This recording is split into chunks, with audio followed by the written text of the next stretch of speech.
Screening అనేది చాలా ముఖ్యము కనుక ఆ దిశగా మా పాలసీ ఉన్నదని మీ ద్వారా గౌరవ సభ్యులు తెలియజేస్తారు. గౌరవ మంత్రి గారికి నల్లగొండలో మొన్ననే గౌరవ ముఖ్యమంత్రి గారు ఆర్ఎండ్బి మినిస్టర్ గారు మీ నేతృత్వంలో మెడికల్ కాలేజీ ప్రారంభించుకున్నాం కొత్త భవనాలను.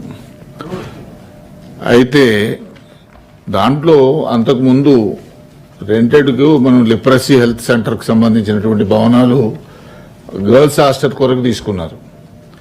దానికి 1,12,00,000 ఇప్పటి వరకు రెంట్ ఇవ్వలేదు. మంత్రి గారు మీకు రెఫర్ చేసినారు, నేను రెఫర్ చేసినాను, కరుణానిధి గారికి చెప్పాము, మీ హెల్త్ సెక్రటరీ గారికి చెప్పినాం, నిన్న నేను డిప్యూటీ సీఎం గారు కూడా చెప్పినాను. ఎందుకంటే అది వాలంటరీ ఆర్గనైజేషన్స్, వాళ్ళకు సంవత్సరాల కొద్దీ రెంట్ ఇవ్వకపోతే అప్పుడు కూడా వాళ్ళు రెంట్ ఇవ్వనంటే నేనే చెప్పి ఇప్పించాను.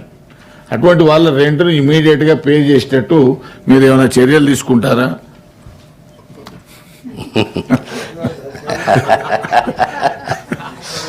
అధ్యక్ష,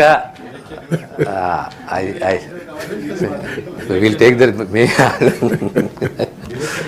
మీరు మీ ఆదేశాల ప్రకారం ఇమీడియట్గా దీనిపైన చర్య తీసుకున్నారంటే క్లియర్ చేపిస్తాను. Okay, thank you. వాణి గారు. థ్యాంక్ యూ అధ్యక్ష.